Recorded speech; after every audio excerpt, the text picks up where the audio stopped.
এক শিল্পপতি বাবার একমাত্র ছেলে তার জন্মদিন পালন উপলক্ষে বাবার কাছে 2.5 লক্ষ টাকা দাবি করলো। এর মধ্যে তার মা চলে আসলো এবং বলল, এই সম্পদ তো একদিন সবই তার হয়ে যাবে, তাকে দিয়ে দাও, তার মনে কষ্ট দিও না। বাবা তখন বললেন, আমি তোমার ছেলেকে যদি একটা উড়ান্ত প্লেনের পাইলটের সিটে বসিয়ে আমি সেখান থেকে নেমে পড়ি দায়িত্ব দিয়ে, তাহলে কেমন হবে তুমি বলো? মধ্যবিত্ত থেকে শিল্পপতি হয়ে ওঠা স্বামীকে বোঝেন বলেই মহিলা আর কোনো কথা বললেন না। বাবা তখন বললেন, ঠিক আছে, আমি তোমার ছেলেকে 2.5 লক্ষ টাকায় দেবো, সে যদি আমাকে উপার্জন করে 250 টাকা এনে দিতে পারে। সারা রাত নাক ডেকে ঘুমাচ্ছে ছেলে, মাত্র 250 টাকা। বাবা আগামীকালই দেখতে পারবে ছেলে তার সম্পদের দায়িত্ব নেওয়ার মতো যোগ্য হয়ে গেছে। পরের দিন সকাল 8টায় বাবা তার ছেলেকে ঘুম থেকে জাগিয়ে উঠে দিলেন। রাজ্যের বিরক্তি ছেলের চোখে। মাত্র 250 টাকার জন্য এত সকালে ঘুম থেকে উঠতে হবে? রেডি হয়ে নাস্তা সেরে একেবারে ফুলবাবু সেজে 250 টাকা উপার্জনের জন্য বের হয়ে গেলেন। পকেটে একটা টাকাও নেই, সাথে দেখার জন্য বাবা একটা লোকও দিয়েছেন। ঘর থেকে বের হওয়ার পর তার মনে হচ্ছে সে যেন একটা সমুদ্রের মধ্যে হাবুডুবু খাচ্ছে। বিনা পুঁজিতে টাকা কোথায় পাই, কোথা থেকে ধার নিবে সেটাও পারতেছে না, কারোর সাহায্য নিতে পারছে না, ভিক্ষাও করতে পারবে না। পরিশ্রম করে উপার্জন করতে হবে। ভাবতে ভাবতেই দুপুর হয়ে গেল। সামনে একটা রিক্সার গ্যারেজ, ঢুকে পড়লো সেখানে, কিন্তু অপরিচিত মানুষকে তারা রিক্সা দেবে না।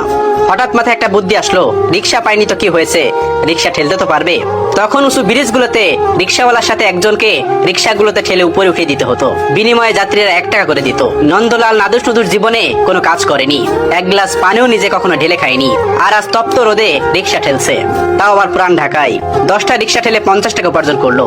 11 নম্বর রিক্সা ঠেলতে গিয়ে হোঁচট খেয়ে হাঁটু গেল ছিঁড়ে। আবার উঠে দাঁড়াতে যাত্রী হাতে 5 টাকা দিলে চোখে অঝোর ধারায় কান্না চলে আসলো। ঘন্টাখানেক পর হাঁটুর ব্যথা আর তীব্র হতে লাগলো। বিকেল পর্যন্ত গুনে কেবল 90 টাকা উপার্জন হয়েছে। অবশ্য পেটের খিদা মিটাতে দুপুরে কিছু বন রুটি ও কলা খেয়ে নিয়েছে। প্রচন্ড ক্লান্ত মনে হচ্ছে নিজেকে, শরীর যেন নিজের সাথে প্রতারণা করছে। অবশেষে 90 টাকা নিয়েই ছেলেটি বাড়ি ফিরে গেল। ক্লান্ত শরীরে চোখে পানি নিয়ে বাবার সামনে গিয়ে দাঁড়িয়ে বাবার হাতে 90 টাকা দেয়। বাবাকে জড়িয়ে হু হু করে কাঁদতে কাঁদতে বলল, আমি পারিনি বাবা। তখন মায়ের অজর ধারা গুনগুন কান্না পরিবেশটা আরো ভারী করে তুলছে। ছেলের বিধ্বস্ত ক্লান্ত চেহারা, হাঁটুর কাছে ছেঁড়া প্যান্ট দেখে বাবা একটা গাজল হাসি উপহার দিল। ছেলের কাঁধে হাত রেখে বাবা বলল, এখন তুমি আমার সঙ্গে সায়দাবাদ থেকে হেঁটে বুড়িগঙ্গা নদীর কাছে যাবে। কোনো প্রশ্ন না। 4-4টা গাড়ি থাকতে, 2জন ড্রাইভার থাকতে হেঁটে কেন?